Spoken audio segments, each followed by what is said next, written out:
now. Well, he's always had that really short, stubbly beard, but yeah, that's a proper Norseman Volvo-style beard. Tom Chilton lines up third place.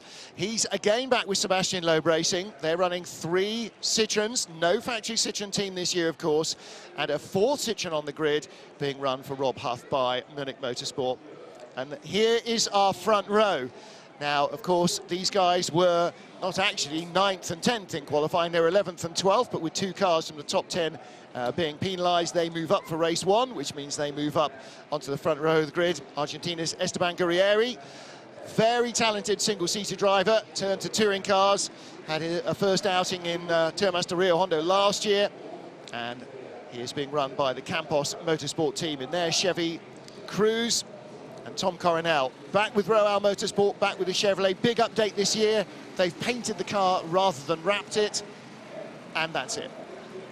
So waiting for a new windscreen so he can see out better, because it's pockmarked with 2 seasons worth of stone chips. But Martin, he's still got the same cheesy helmet. Yes, so. he has. Yes. And the one-liners. And the same cheesy grin, yes, exactly. One of the liveliest social media exponents you'll find anywhere, and certainly a big boost to the championship as well. He's also fiercely competitive, won the opening race here last year in that same car, exactly the same car, the same chassis, the same engine, the same everything.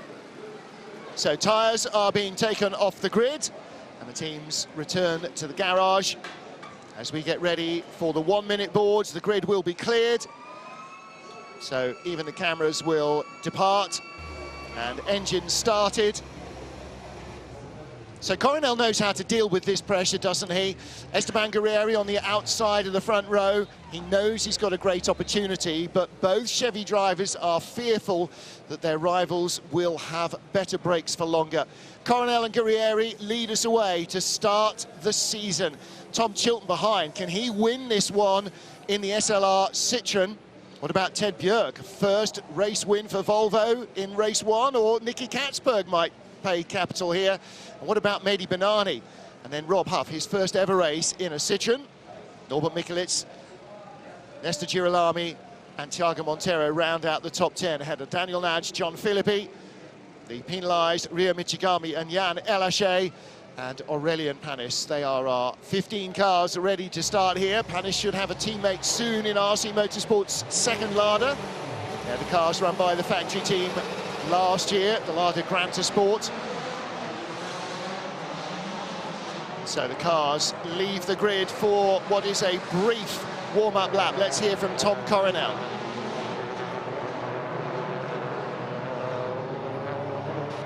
Okay, welcome race fans here at our first race of the WTCC.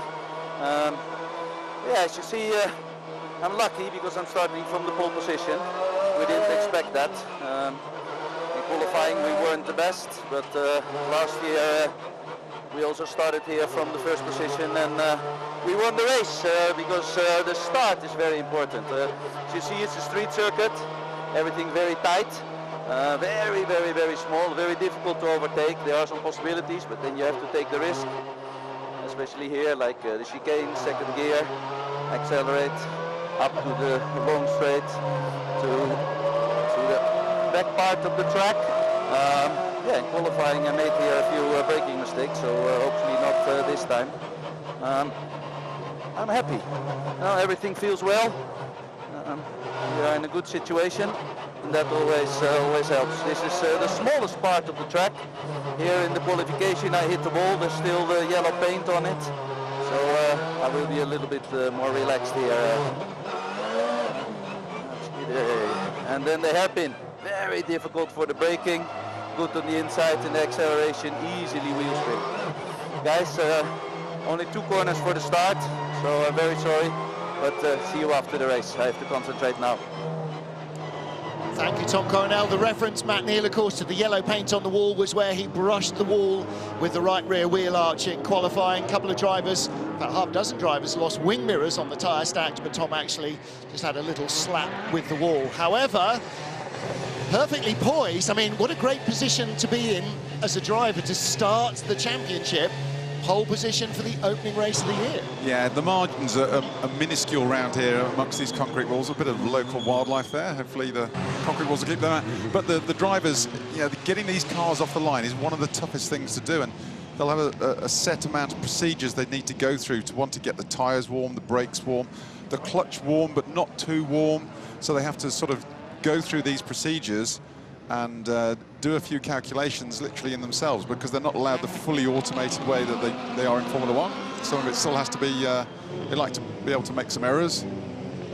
So they're just lining up now. And so the start is going to be one of the most critical points of the whole race, because it is so difficult to overtake around here.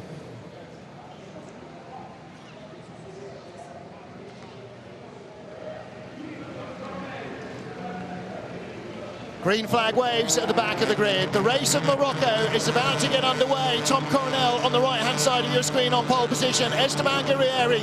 Will it be the Dutchman or the Argentine that leads? What about the Swedes behind? Great start from Katzberg. Chilton's chances of a win have gone west. Contact from Bernani as he goes around Katzberg. Bernani looking for fourth into the long left-handed first corner. It's Coronel from Guerrieri, and the two Volvos are looking at third and fourth. Now again, another biff with the red, white and green. Mehdi Bernani, he's got the inside line now, but he'll be on the outside around this long third corner. Oh, and sideways, Rio Michigami got tagged from behind.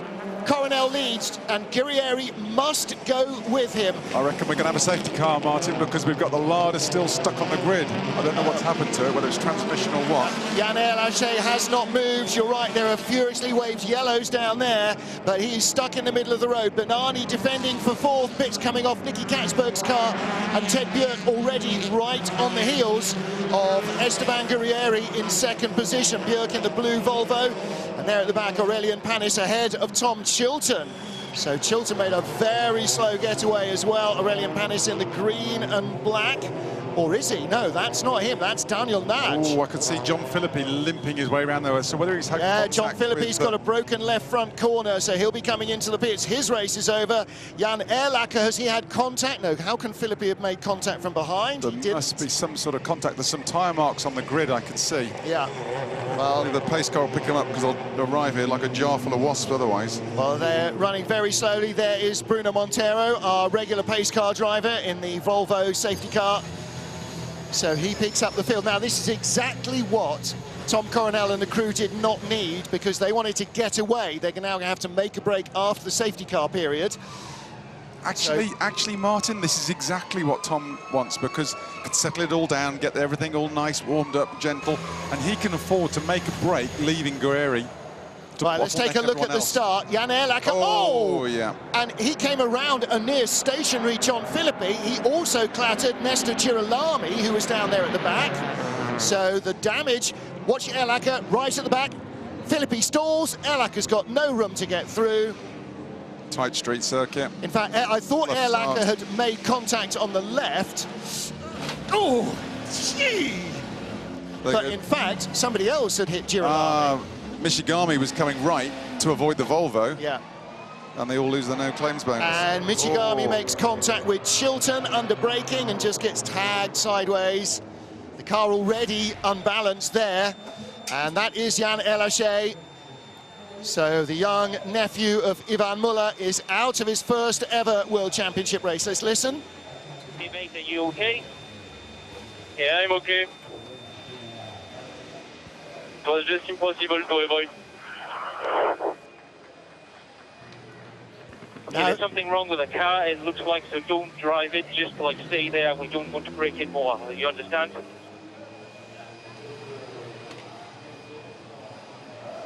Well, that was a moment or two ago, obviously, and if it didn't say that was Erlacher, you could easily be forgiven for thinking that's Ivan Muller's voice, because he sounds exactly like a young Ivan Muller.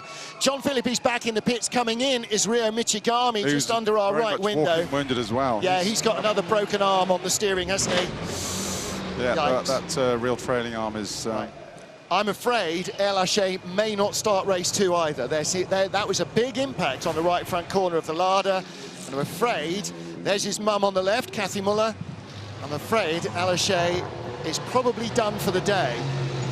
Safety car's going to lead the field through the pit lane again because El Lachet's car is stuck on the grid.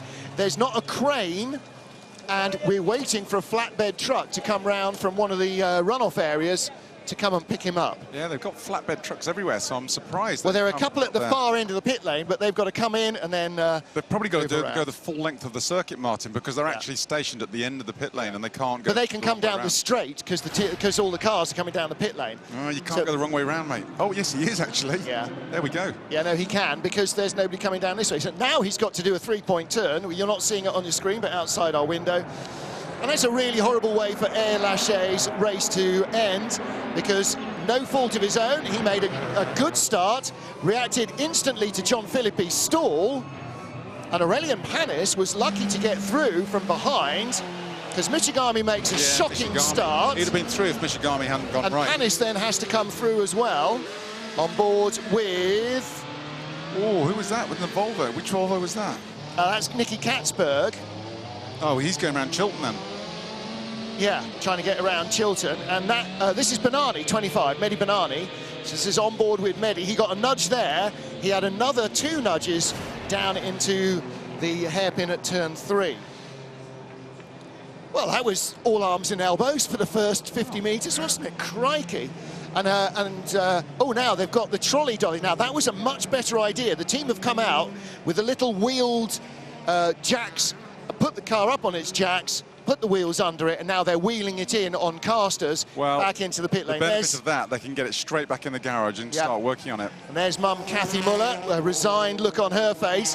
I talked to her earlier, I was talking to her on Friday and saying, do you not think, on Saturday, do you not think about running him?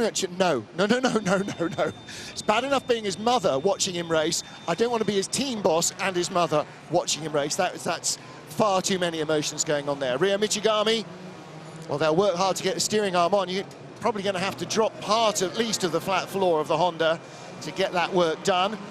And the deal here is they don't have to even get him out in this race. If they can finish the work or get enough of it done that they can finish it off in the 15-minute repair time, then he should be able to rejoin. Well, our race distance, as you can see from the top of the screen, is now up from 18 to 20 laps. We're allowed to add up to 2 more laps to allow for safety car. We're now on our 3rd lap of non-racing of safety car. Well, 2nd lap of safety car, but it was scrambled on lap 1. So the distance will increase no further. But again, Matt, you can see here aerodynamic wheel arch liners and all the other stuff, you know, fair in the suspension. You have to remove all of that gubbins before you can start getting the nitty-gritty. That's right, everything is sealed in there, so they are a real pain to work on. It's not like a rally car or a British touring car where you can see all the... Oh, they're doing another lap. I thought they were going to be... Bruno's going around for another lap in the same... Oh, and Huff's in the pits. Rob Huff just came in the back of the shot. Huff is... Oh, half the field's gone down the straight, and Rob Huff has led the rest of them down the pit lane. It's too early for driver changes or fuel stops, and we don't have those in touring cars. Why's Huff stopped?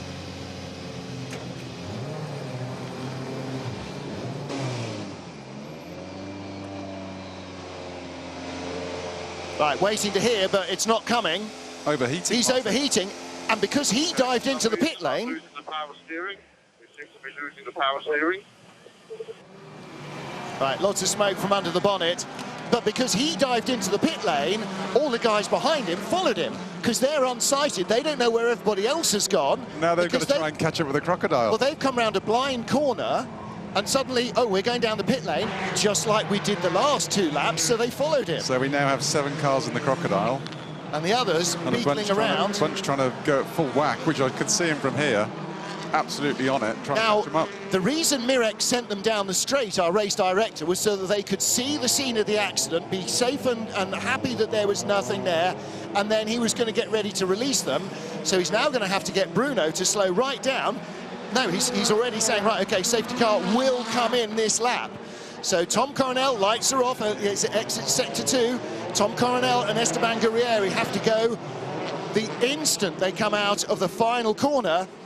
And they've already got like 6 car lengths on Ted Björk. Oh, Björk's been caught asleep. The 2 Chevys have made a jump on him. Rotten restarting from Ted Björk there.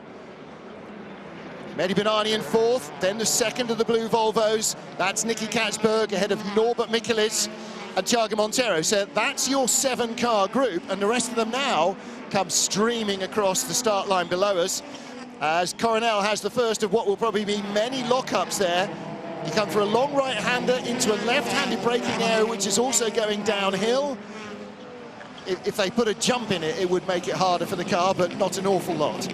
Guerrieri is smelling his first WTC victory, but Coronel knows how to win. He's won round here before, but he's going to get...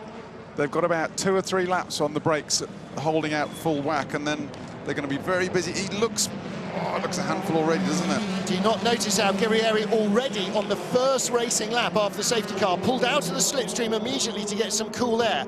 There's Tom Chilton ahead of Nesta Girolami. Don't forget, Girolami can't afford any damage. He's starting second on the main race grid with more points available than there are in this race. Yeah, but Martin, he's also starting a good result in this race, isn't he? Yeah, well, he's way back, Girolami, but look at the Volvos here. They were both pulling out of the slipstream, cooling air. Cooling air is going to be absolutely critical for everybody here. Coming round for the second full lap. 35-degree air temperature, 47-degree track temperature, so it's going to start smouldering on the tyres. Yeah, it really is. Second group just coming through now, led by Daniel Nagy.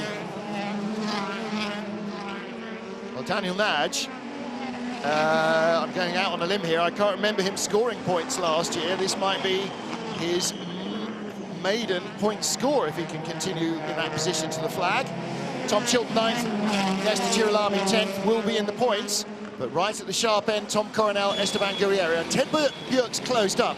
But now, Matt, as a driver, does he know that he's got limited time to actually do something about it before his car starts to suffer more than the ones in front? To be fair, Martin, Coronel is really driving with his head here. He knows the Chevy hasn't got the pace or the durability of the cars behind him, so he's almost saving himself, and you can see everyone's bottled up behind him. As long as he can keep that second Chevy as a buffer between them, he's trying to save something for later on the race when the Honda and the Volvo will be stronger. But the other thing is, of course, he's in clear air. Guerrieri a little bit, but behind him, the Citroën, the blue Volvos, the Hondas are in progressively hotter and hotter and hotter air over their brake cooling, over their engine cooling, over their gearbox cooling, and they will start to suffer at a greater rate than him. It's like the queue to get off Sainsbury's car park, this lot. And there is your second group, Daniel Nagy ahead of Tom Chilton. Yeah, so Coronel's just got to basically take a middle and leg defence and just defend, just be in the middle of the road, into every braking zone, make sure that Guerrieri has to go the long way round the outside. Well, Martin, yeah, but the other thing is if Guerrieri loses his brakes in the sort of as the Chevy will start to munch into its brakes, he could get rear-ended. You know, if he allows him to be too close, he almost needs to sort of pace him back, try and make a break. Pace him back, try and make a break. Yeah. Well, you can see that Guerrieri there, running through the chicane, had a little bit more on the way out that Coronel did, but a little bit more isn't enough. You've got to have a lot more here. You've got to be able to make up 3 or 4 car lengths, and that's really hard. I reckon someone's going to get rear-ended before too long. Well, the longer the race goes on in this queue, the hotter the cars behind are going to get, the hotter the drivers behind are going to get. And the longer the brake pedal's going to get. The more frustrated, the more they need to make a move. Any one of this leading pack could win this race, because you don't know, only one's got to step out of turn, make a small mistake. And it's almost like it's a wet race, because they're all pulling out of the slipstream, not to see out of the spray, but to get cooling air. And Guerrieri really looks quicker than Coronel, but whether he can exploit it or not remains to be seen. It's almost like a reincarnation of Jose Maria Lopez, isn't he? Yeah. He's got the same demeanour, same coolness, same aggression. Seen a lot of Guerrieri racing single-seaters who really rate him. I think he's been criminally overlooked in a way that Lopez was for quite a while as well. This could really launch a whole new career. Now then, did Guerrieri make a little mistake there? He was normally tucked under Coronel's back bumper coming down into turn 3. This time he wasn't. Running wide at the back. Yeah, that's Norbert Michelisz and Thiago Monteiro. They're 6th and 7th, the 2 green and white and red Castrol Hondas. So new for this year for you car spotters amongst you. All the Volvos are exactly identical. They haven't even bothered with different coloured mirrors. and Norby is now in a red, white and green Honda. In fact, if you imagine that Norby is last year's Rob Huff, and the grey, red and white Honda is Rio Michigami, not Norbert Michaelis. So when I call Rio Norby, you'll understand why. Looks like Bjorg has lost one of his mirrors already. Here comes the second group. Daniel Nagy, Tom Chilton, Nesta Girolami. Well, Tom can now tell us where he thinks the Chevrolets are going to be weak, and the answer is under braking. Well, that just shows, because in the second group you've got Daniel Nagy leading it. Yep. You know, and you know, you've got Girolami in the Volvo and Chilton in the Citroen, who are noticeably faster. It just shows you how hard it is to overtake around here if they're still bottled up behind him. Exactly right. And Daniel Nagy, not with many years of experience behind him either. So let's take a look. Both Chevys look as though they're struggling under brakes now. Well, they all are, and you can see where the road dips away. There's those big black stripes where everybody locks up because the road just sinks from under you. Incredibly bumpy and undulations in those heavy braking areas. You don't have to have the tarmac drop away much for it to unladen the wheel and to allow it to lock. Down this little short back chute up to corner 7, that's one of our prime overtaking opportunities, but with these cars, it's just a little too tight. Look, Chilton can't even stay close enough to Daniel Nagy. Has just set the fastest lap of the race.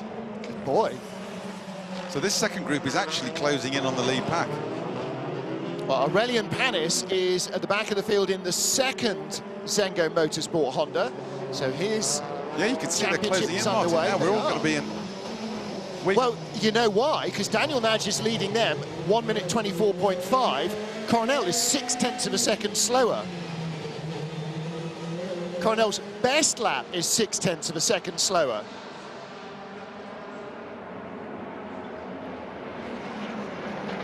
Down the straight come the lead, the magnificent 7. There you go. I knew that would come back to haunt us after we were talking about that earlier. 10 in well, it really is. It really is. And do you know what? That can only work better for Coronel. The more cars are bottled up behind him, the better. Okay, the fastest lap is 24.5, and now you also do 24.5. Manage a bit the speed, okay? Okay, the fastest lap.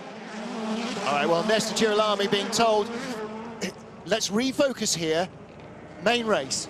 Main race. You're starting second on the grid. Main race. Don't overcook anything. Well, they're also don't touch the wall. You know, because of the conditions out there, he's done a 24.5. He's hundreds away from it. So they're basically telling him he's as fast as anything out there. Just keep your head down. That's quick enough, Seb. Yeah, how many times did you hear that going out to Sebastian Vettel in his Red Bull days? Okay, that's quick enough.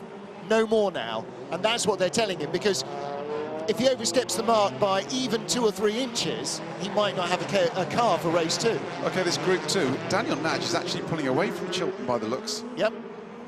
I mean, the Hondas are a bit lighter than the Citroens, but that surprises me. Yeah, all the Citroens with 50 kilos of ballast, because it was the car that won last year's championship, but not being run by a factory team, so little change to the rules. It's come down from 80 to 50 kilos. And they'll run heavier as well in our second race weekend in Monza in Italy, and then the third race weekend, and then we will start to see the balance of performance changing to reflect the actual this year real-world performance of all the other cars. Yeah, Banani's not crawling all over the back of Ted Bjorg either. You know, all the Citroens don't seem super aggressive. Guys, brakes are going down. Brakes are going down. Well, didn't get much out of that other than brake. Yeah, brakes are going away. Brakes are going away. Well, this is what we expected. We heard that he'd broken his handbrake somehow on the line. Now that's like your car handbrake. It's a lever. It's vertical rather than horizontal. You pull it backwards rather than lifting it up. But on the other hand, that could be utterly unrelated. You know, just a... No, Martin, this is pure temperature related. Yeah. But he's got... It's like being in a wet race where the leader has the only decent visibility. He's got the only clear airflow going into his cooling tank. Guerreri's brakes aren't going too, because he's not got the airflow in front of the car. The cars are very, very similar in spec. Same car, run by 2 different teams, possibly 2 different brake manufacturers. two different pad compounds. So you know, in there somewhere, maybe Roal go with, I don't know, Brembo, maybe, you know, somebody else in the Campos car. So that might be that might be you know, a little difference there. Oh, Tom. And the pedal just went to the floor there, didn't it? He went for the middle pedal and there was no one home, and that's exactly what they feared.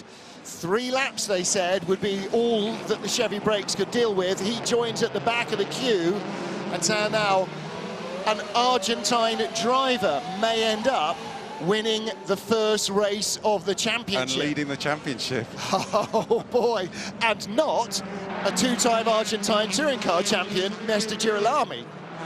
However, let's not get ahead of ourselves here, because if Coronel's car's running out of brakes, so too are all the ones behind him, predominantly Esteban Guerrieri. However, now, suddenly he's got clear. It's like somebody's opened the window. He's got some clear air. Martin, not just that, but would that be the first win for Campos? Oh, good question. Good question. Tom, he gave it away, man. Well, when the brakes aren't there, they're just not there. No, but you just drive accordingly, don't you? Yeah. Well, he was easy me to say. He was driving according to how much retardation he had last time he went for the middle pedal.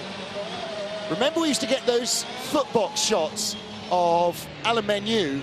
He'd always... Yeah. No brakes, no brakes. Menu would always touch the brake pedal before he got onto it, before he got off the throttle, to be certain that there was firmness there. But Martin, the teams know this track is incredibly hard on the brakes. They know the temperature they can encounter here. So they've been having this problem for the last couple of years. Why do they not look into it? Well, they do, but perhaps there's just no more airflow you can get in. Don't forget, that would mean you'd have to homologate a whole new front bumper. And Chevrolet as a manufacturer... No, but that you have pad materials, etc., which can go into extreme temperature ranges like they use in NASCAR on the short tracks. I don't doubt that they're doing what they can. Coronel's dropped way out from the group, so Daniel Nagy is going to get by him soon. There's Tom. Got bits hanging. I'll tell you what, Coronel's falling back to Nagy now. Yeah. And Chilton. Yeah. Tom's best lap at 25.1. His last a 1:30.2. And so within a lap or two, either he'll be in the pits or once the group behind go by, which will be within the next lap, he may as well just come into the pits. That last lap time was his running wide as well, so it'd be interesting to see. He is dropping back to him, though. Yeah. Well, Daniel Nagy is how far off the lead? I can't read my timing screen. 2.9 seconds off, and that's how far back from the lead Tom Coronel the has Chevy running wide, but he looks comfortable. Volvo's not putting him under any threat at the moment, is it? Well, Björk's no nearer at all. You know, maybe a millimetre or two, but no closer. Last time round, 25.2 for Guerrieri, 25.5 for Ted Björk. Last time round, Tom Coronel, 1:27.7. So 2.5 seconds slower than he was doing when he had brakes. And that's the ironic thing, isn't it? The less braking you've got, the slower your car is. Yeah. Because you've got to get on the brakes longer, which means you're off the throttle, which means the straights are shorter and the corners are longer.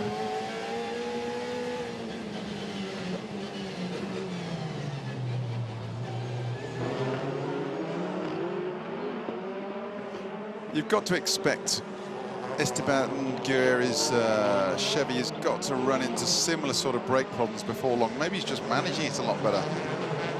Well, there is our former leader, Tom Coronel, in the battle for 7th. Daniel Nagy now all over the back of him. Tom Chilton is there. I don't think he was expecting to be 2 cars behind Tom Coronel at this stage of the race, and certainly not in a battle for 7th rather than a battle for the lead. Coronel's so slow, it's going to slow Nagy up. So is that going to give Chilton the good, or, you know, Girolami a good opportunity to throw it down the inside and see if they can pick up some valuable points? Well, again, Girolami has to be careful. If he gets a tag from somebody and ends up in the wall, he is starting 2nd for the main race. Focus. Martin, you need every point. Andy Priau showed that. Exactly right. But shunting in the opening race means you're not going to get anything out of race 2. I agree, I agree. If it's a clear choice, go for it. If it's a half chance, leave it. Björk in second place in the first of those two blue Polestar Volvos is driving his entire race on his own, isn't he?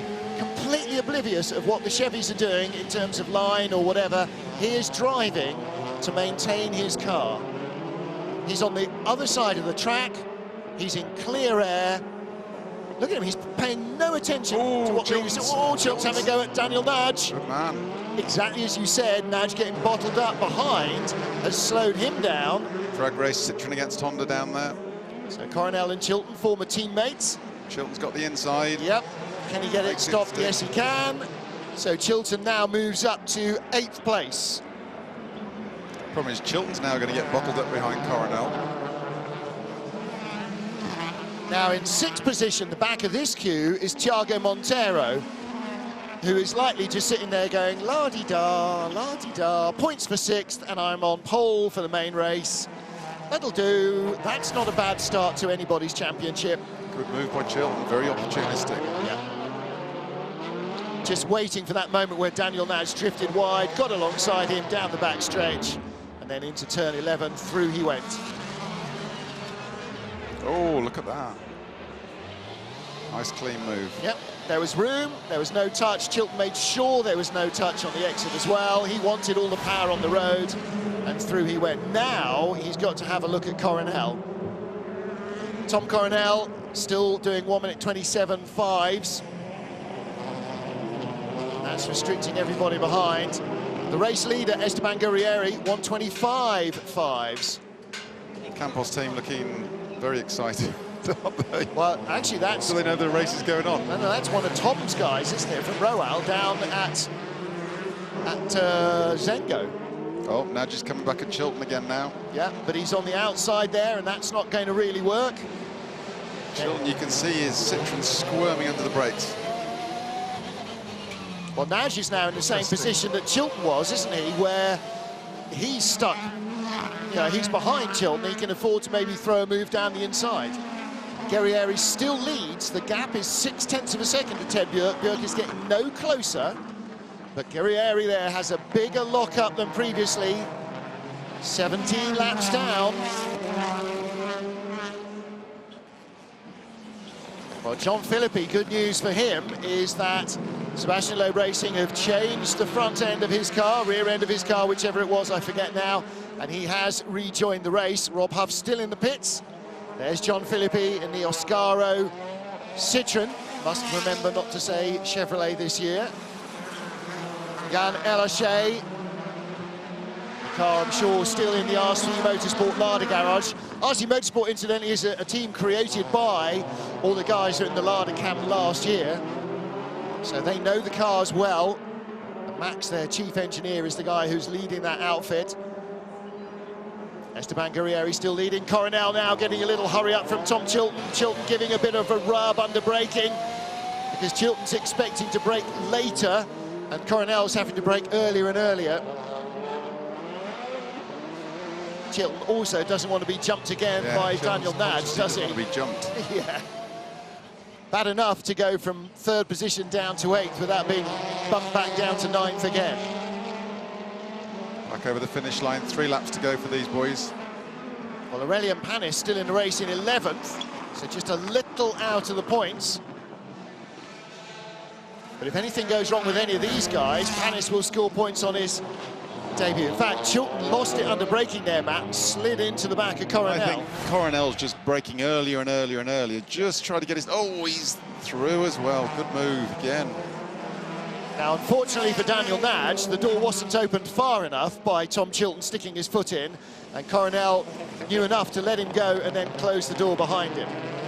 Now, Chilton should be able to bolt from this group now. Salvage something, considering he was slow off the start. Yeah.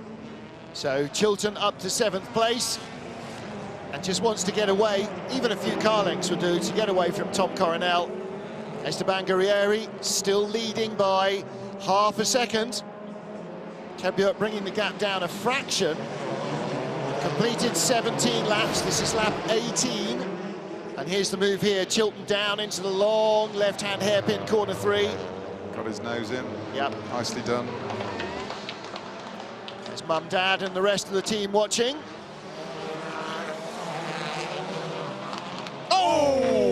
and Daniel Nagy drifts out wide into the wall.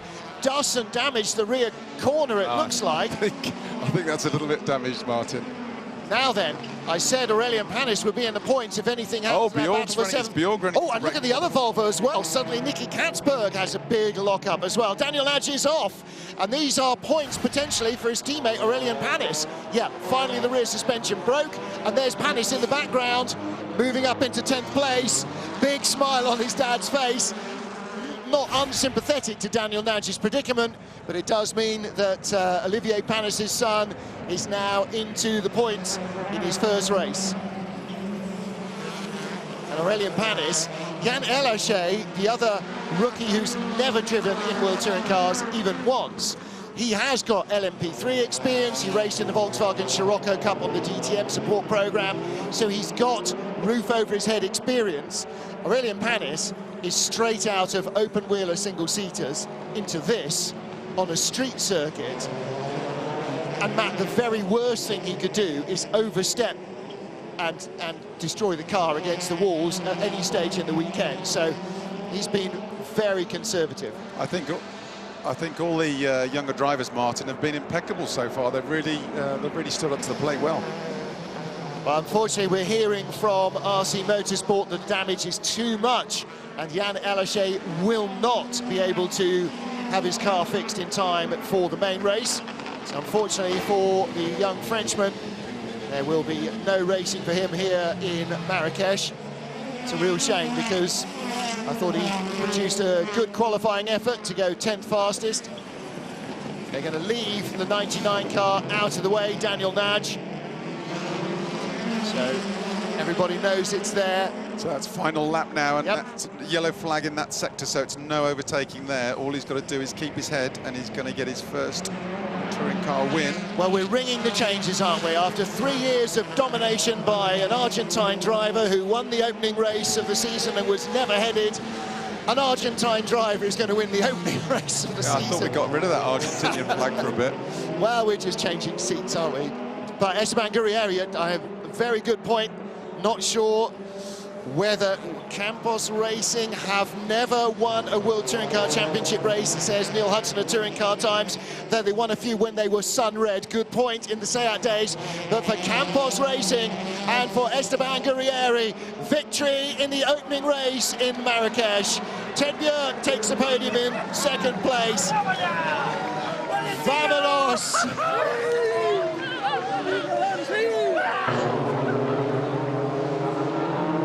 Tom Chilton comes across the line in 7th, but the happiest bunnies there are the Campos Racing team. Tom Coronel, what might have been 8th place, not victorious. Campos Racing claim their first World Touring Car Championship win. And completing the podium, here at home, Mehdi Benani.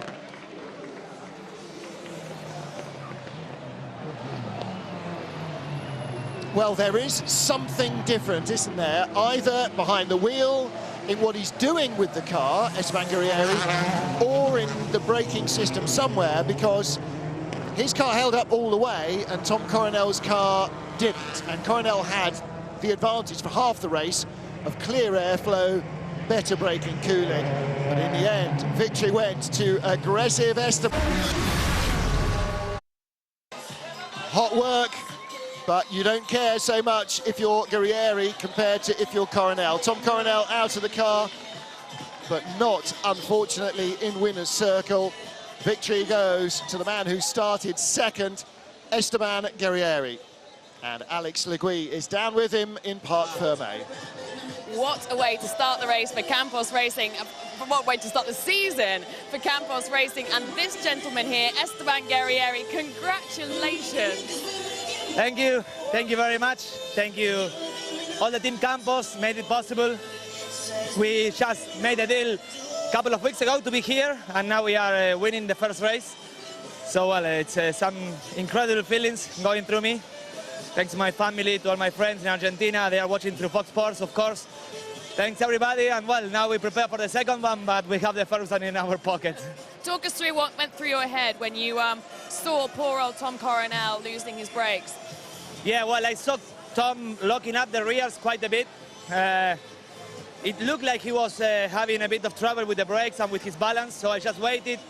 I pressured a little bit, but also my car was, you know, losing brakes, losing performance, but apparently less than his, and then he did a mistake around of brakes. Probably, I'm sorry for Tom. He's a great guy, but well, this is racing. He for sure will have the revanche.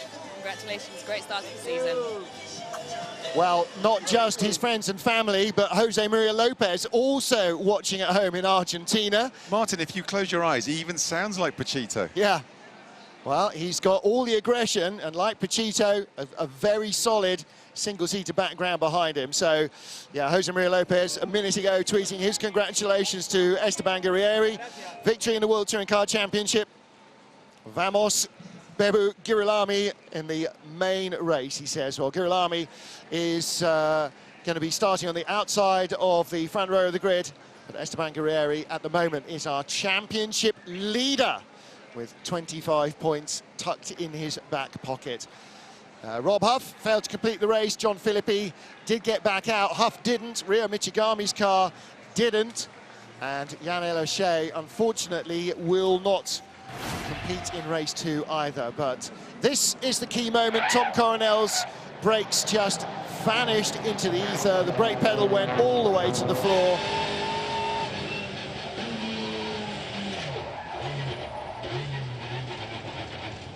And you can hear Matt there. Lost the front brakes. Also trying to use the gearbox to slow it down. He's lucky he didn't turn him into the wall, to be fair. Yeah, you lose the temperature range goes out of whack on the front brakes. You lose the retardation off the front. You can compensate it either by winding more to the front, which ultimately accentuates the problem, or more to the back to try and give yourself more bias. But then that accentuates the problem as well, but can actually give you some more longevity to try and get to the end of the race. But the only way solution really is driving with your head and less pressure on the right foot, so, or left foot if you're left foot braking. So. Well, he was clearly bottling them up. Coronel was driving as slowly as he could. Esteban Guerrieri, our points leader, from Ted Björk and Mehdi Benani. Thiago Montero finishing there in 6th place, but he also got 5 points for pole position, so he's 4th in the standings, top Honda driver. So we've got Chevrolet leading, or a Chevy driver leading, from a Volvo driver, from a Citroen driver, from a Honda driver. Excellent, exactly what we want, exactly what we were hoping for this season, or hoping for from this season, is a host of different winners. And we start out with victory for a man who might now, already 1 into 24 races, be starting to think, I could do this more often, I could enjoy winning. Well, Jan O'Shea will be hoping for more luck next time out in Monza. Race 2 start will be delayed by 15 minutes because of our long main opening race. The main race will be knocked back a little because we have to still refuel the cars, rehydrate the drivers, Matt Neal, which is going to be really critical as well after, what, nearly an hour sweltering in their cars already. Yeah, the cockpit temperatures will be in excess of 60 degrees C, so some of the drivers have got the cooling systems, some haven't. So again, as you say, rehydration and hydrating before the races is absolutely paramount. Final word on the Have Campos Ever Won Before contest from Neil Hudson at Touring Car Times. When they won before, it was 20 racing, not Campos. Here, the race in Morocco, Circuit Moulay El Hassan. Please put your hands together for our drivers. In 3rd position from Sebastian Loeb Racing is Mehdi Benani. Well, as you can see, Alex been told to introduce Mehdi, and unfortunately, he's still been glad-handing in the garage and legging it up to the podium. So, meanwhile, Daniel Nagy's car is recovered. Ladies and gentlemen. Let's try it one more time. Put your hands together for local hero, Mehdi Benani.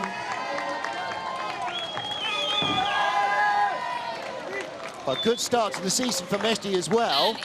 At home, first podium of the year. Racing, it's Ted Björk. Björk a little under-impressed with his own performance compared to his teammates yesterday. However, You get more points for races And than you your do for winner qualifying. of the first round of the World Touring Car Championship 2017 from Campos Racing is Esteban Guerrieri. So Jose Maria Lopez has handed on the baton, hasn't he? And Guerrieri has picked it up and run with it. On the WTCC trophy, Campos Racing once again is Esteban Guerrieri. So Guerrieri scores his first win in World Touring Cars. From Becomes Chevrolet. the second Argentine to win. Argentina now with 30 wins. One for Esteban, 19 for Pachito. 29 for Pachito, beg your pardon. And now the national anthem for Esteban Guerrieri and Campos Racing.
Presenting the trophy to our third place Mehdi Banani is Mr. Adil Ziadi, Director of Oil and Gas at FIA.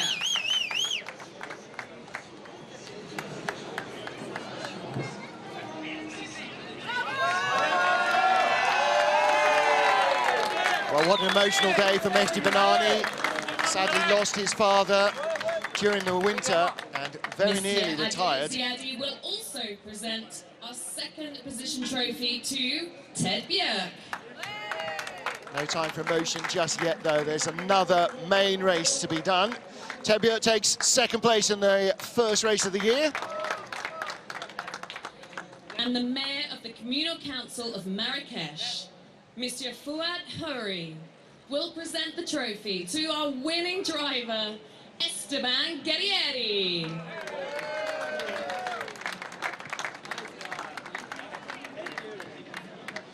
Well, that's a big old trophy to get back in the overhead locker on the way to Argentina, but Guerrieri won't care where it goes.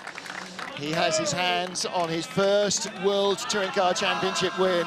Monsieur Fouad will also present the trophy to our WTCC trophy winner, once again, Esteban Guerrieri. And not being a factory driver, he's also leading the independent standings from Mehdi Banani. Third in the independents will be Tom Chilton. Fourth, Tom Coronel.